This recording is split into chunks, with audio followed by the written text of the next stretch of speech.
इस नोटिस में बताया गया कि पेपर 1 जो है, अब ये सही आंकड़ा है गलत आंकड़ा है, हालांकि जब ऑफिशियली आया है तो निश्चित तौर पर सही है। पेपर 1 में जो रजिस्टर्ड थे 12,11,611 लोग रजिस्टर्ड थे। 10,65,410 लोगों ने इस एग्जाम को पार्टिसिपेट किया। 3,58,937 लोग इस परीक्षा में पास हुए।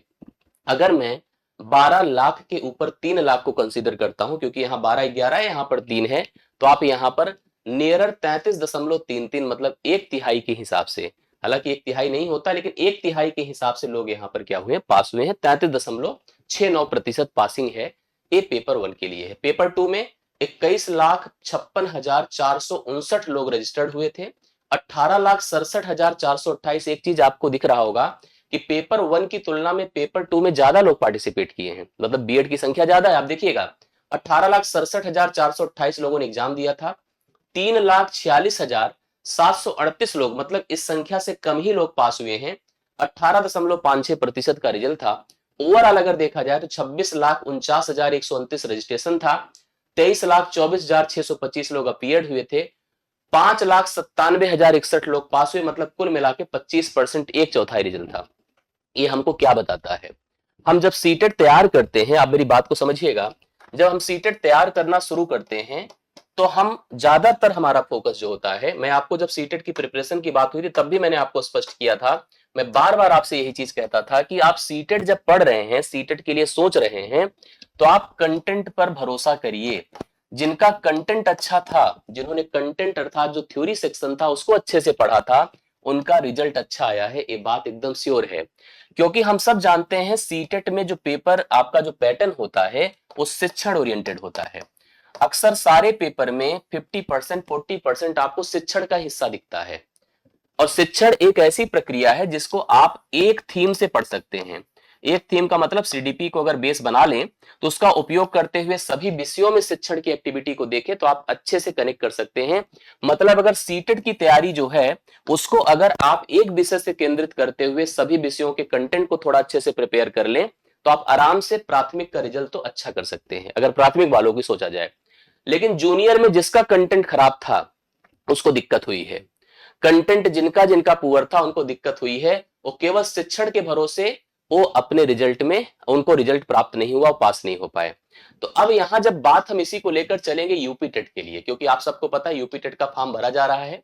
पहले तो मैं उनको कहूंगा जिन्होंने इस पेपर को दिया था और इस पेपर को देने जा रहे हैं, वो भी सोच रहे हैं कि इस पेपर में पार्टिसिपेट करें कि ना करें। तो आपको अपने रिजल्ट का आकलन करना होगा, अपने नंबर का आकलन करना होगा, अपनी जरूरत समझ करके आप इसको पार्टिसिपेट करिए। आपको पता है कि आप सीटेट के थ्रू भी आप सुपर टेट का एग्जाम जब भी होगा आप उसमें पार्टिसिपेट कर सकेंगे, श्योर कर सकेंगे, इसमें कोई दिक्कत की बात नहीं है। लेकिन मार्क्स आपका अच्छा होना चाहिए, इसको ध्यान में रखिएगा, क्योंकि मार्क्स यहां पर कंसीडर्ड होगा जब सुपर टेट का आप पेपर देंगे तो इसलिए आपको इसका निर्णय खुद लेना होगा कि हमें पेपर देना है कि नहीं देना है, फॉर्म भरना है कि नहीं भरना है, आपको तय करना है। दूसरा, हम यूपी टेट को अगर हम कंपेयर करें इससे, मैं आपको फिर बता दूं, अगर मैं इसको कंपेयर करता हूं किससे, सीटेट से, तो मैं कई गुना इससे बड़ा पाठ्यक्रम, इससे स्तरीय परीक्षा, इससे लेवल्ड परीक्षा इसको मानता हूं, क्योंकि यह पूरी तरह से कंटेंट फोकस होता है। यहां विषय की जानकारी होना मस्ट है।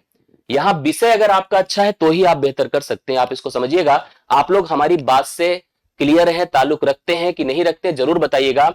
आपको अगर नहीं भरोसा है, आप सीटेट और यूपी टेट का ना एक बार एक एक पेपर उठा के सामने एक एक विषय का रख लीजिएगा। अगर आप प्राथमिक के हैं तो प्राथमिक का रख लीजिएगा, आप जूनियर के हैं तो जूनियर का भी रख लीजिएगा। मैं मैथ पढ़ाता हूं, मैंने आकलन किया है, रख करके देखेंगे तो आपको सच में रियलाइज होगा इस पेपर से काफी बड़ा स्तर इस यूपी टेट का होगा।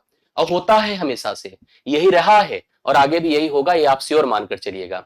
इसलिए आपको लापरवाही नहीं करनी है, आप इसको ऑर्डिनरी मत लीजिए। दरअसल यहां क्या होता है ना, यहां मैंने जो ऑब्जर्व किया, मैं इतने सालों से मैं टीचिंग पढ़ा रहा हूं, मैं देखता हूं ज्यादातर अभ्यर्थियों का यह रहता है कि यूट्यूब पर चली प्रैक्टिस क्लासेस लग जाते हैं, उसी में पढ़ना, उसी में प्रैक्टिस करना, एक क्वेश्चन हो क्वेश्चन हो क्वेश्चन हो क्वेश्चन, व्यूअरशिप में लगे रहते हैं, इस होड़ में पढ़ाई पर फोकस उनका कम, जो चलती है यूट्यूब एक्टिविटी उस पर ज्यादा। जो आजकल चल रहा है इस समय ट्रेडिशन एसएससी और तमाम छोटी छोटी परीक्षाओं में, आपकी परीक्षा अपना एक स्तर है, उसका आपकी मेच्योरिटी अपना एक स्तर है।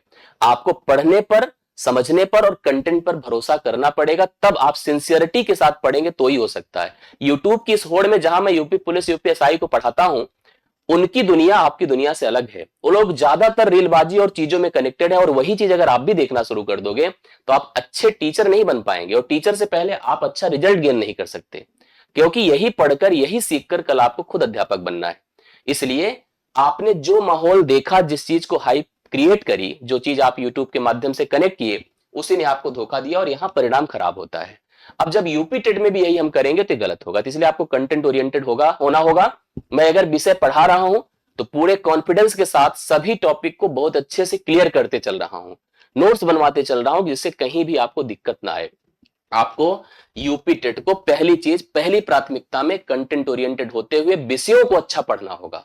प्रश्नोत्तरी पर बाद में चलिए, प्रश्नोत्तरी अपने टॉपिक के साथ कनेक्ट करिए, समझ रहे हैं? शिक्षण का जितना जरूरत है उतना ही करिए, आप बहुत ज्यादा इसको अलग लेवल पर मत लेकर चलिए। मैं इस पर स्ट्रैटेजी दूंगा विषयों के हिसाब से। अभी तो इधर बीच यूपी टेट का फॉर्म भरा जा रहा है, सबको पता है यूपी टेट का फॉर्म भरा जा रहा है 27 तारीख से। अभी भी 4-5 दिन बीत गए और अभी भी ओटीआर से लेकर तमाम समस्याएं यूपी टेट के अभ्यर्थी जो जिनको पार्टिसिपेट करना हो फेस कर रहे हैं। आगे अगर आपको शिक्षक भर्ती देनी है, शिक्षक भर्ती का एक मौका हमको मिलेगा, और श्योर मिलेगा, इस बात को लिख लीजिएगा, मिलेगा। तो हम जो है कहीं ऐसी स्थिति में ना आए कि हमारा ये रिजल्ट खराब हो, या हम अगर सीटेट के थ्रू ही जाना चाहें तो सीटेट का मार्क्स अगर कम है तो हमें वहां वेटेज ना मिले। आप देखते हैं छोटे छोटे मार्क्स हमारे लिए कितने इंपॉर्टेंट होते हैं। इसलिए इस परीक्षा के लिए अगर आप फोकस हैं, आप प्रयास कर रहे हैं इस परीक्षा को लेकर के, 1 महीने का समय फॉर्म भरने का, और आप सबको पता है जुलाई में पेपर है। अब जुलाई में पेपर है तो अभी भी मैं कह रहा हूं, मेरी बात को समझिएगा, प्राथमिक के लिए भरपूर समय है अभी भी, क्योंकि आज मार्च खत्म है, ठीक है। अब अप्रैल है अपने पास, मई है, जून है, यही 3 ही है, जुलाई में दिन नहीं है आपके पास, यही 3 ही है, मतलब कुल 90 दिन बचा है। और ये 90 दिन प्राथमिक के लिए परफेक्ट है, क्योंकि मैं अपने विषय को सबसे बड़ा मानता हूं, क्योंकि मैथ में समय लगता है, मैथ आपकी वीक भी होती है, उसी हिसाब से मैं क्योंकि 70-75 दिन लेता हूं प्राथमिक पढ़ाने में, तो मैं जान रहा हूं मैथ हम एकदम कनेक्ट हैं।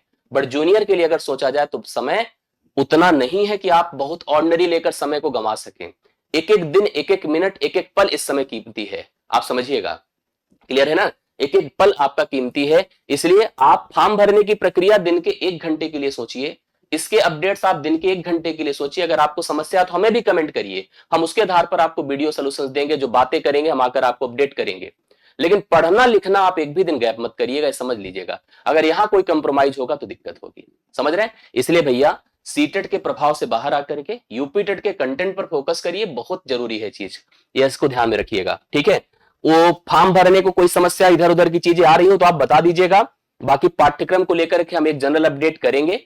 ये आपका जो है प्राथमिक का पाठ्यक्रम आप सबको पता है, ये जूनियर का पाठ्यक्रम ये आपको पता है कि किस हिसाब से एसएसटी और साइंस में एक एक करके अलग अलग सेशन लूंगा मैं, एसएसटी के लिए, साइंस के लिए और प्राथमिक के लिए, ये सब कुछ क्लियर है। और एग्जाम की संरचना किस प्रकार से 150 सवाल और सारी चीजें, ये आपकी पूरी कनेक्टिविटी है। मेरा बस इतना है कि अगर किसी विषय को पढ़िए तो गंभीरता से पढ़िए, रिजल्ट खराब मत करिएगा। अपनी अनिवार्य, अपनी इंपॉर्टेंस, अपनी जरूरत के हिसाब से आप पार्टिसिपेट करिए और उसी अकॉर्डिंग पढ़ाई लिखाई शुरू करिए। देखिए, अगर आप कहीं पढ़ रहे हैं कोई दिक्कत नहीं, अगर अभी भी अगर आप कनेक्ट नहीं है, आप नहीं अभी तक किसी जगह पर इन्वॉल्व नहीं हुए हैं, तो आप हमसे इन्वॉल्व होकर के अपनी पढ़ाई लिखाई कनेक्ट कर सकते हैं। देखिए हम लोग यहाँ पर, जैसे मैं मैथ की एक बैच दिया हूँ, मैथ की बैच दिया हूँ, हालांकि मैं मैथ डेली करा रहा हूँ। आप 3 बजे हमारे चैनल पर देखते होंगे कि मैथ चल रही है, ये प्लेलिस्ट है। अगर आपके पास ये प्लेलिस्ट है तो बहुत अच्छी बात है, कितने लोग के पास है बता दीजिएगा कि लगातार पर डे आप 3 बजे क्लास हमारे साथ कर रहे हैं, ये आप एकदम श्योर मानकर चलिए आपकी कनेक्ट रहेगी। हम आपको 2 बैचेस हमारी हैं, एक तो हमारी ऑफलाइन की बैच और कल से एक बैच हमारी आई है सुबह के 8 बजे, एक शाम को 3 बजे बैच है। 2 बैचेस ऑफलाइन के, अगर आप प्रयागराज में रहते हैं तो आप ऑफलाइन की बैचेस में हमारे जुड़िए, इन नंबर्स पे संपर्क कर लीजिएगा, समझ रहे हैं। और अगर आपको ऑनलाइन हमसे जुड़ करके हमसे पढ़ाई लिखाई करनी है, आप मतलब स्वेच्छा से पढ़ना चाहते हैं, तो हमारे इस एप्लीकेशन पर आपको पता होगा कितने अच्छी तरीके से हम लोग कनेक्ट कर रहे हैं, पढ़ा रहे हैं। यहां पर आकर के आप अपनी पढ़ाई लिखाई को कंटिन्यू कर सकते हैं, हमारे साथ जुड़ सकते हैं, पूरी टीम के साथ ऐड हो सकते हैं। बाकी अगर आपके मन में कोई सवाल हो, प्रश्न हो इस परीक्षा को लेकर के, इसकी टेक्निकलिटी को लेकर के, तो आप हमें दीजिएगा। हम जरूरत के हिसाब से जरूरी कंटेंट लेते हुए, जरूरी जानकारियों को देते हुए हम आपके साथ रोज रहेंगे। आप जरूर यहाँ पर हमारे साथ, आप अपने जितने भी प्रश्न हो, देखिए लाइव क्लास में प्रश्नों का उत्तर देना उस स्तर पे संभव नहीं होता है जो प्रश्न हो आप लिख दीजिएगा आफ्टर वीडियो, हम आपको कमेंट करके जरूर अपडेट कर देंगे। समझ रहे हैं? चलिए इतना ही था। कल हम आपको थोड़ा टेक्निकल विषयों के बारे में और सबके अपडेट्स देंगे। अभी आपके लिए इतना ही। थैंक यू सो मच, धन्यवाद। शुभकामनाएं, अच्छे से पढ़िए। आगे आपका भविष्य आपकी इसी तैयारी पर डिपेंड करता है। मौका मिलने पर चूक ना जाएं, यही हमारा प्रयास होना चाहिए। थैंक यू सो मच, सभी को धन्यवाद।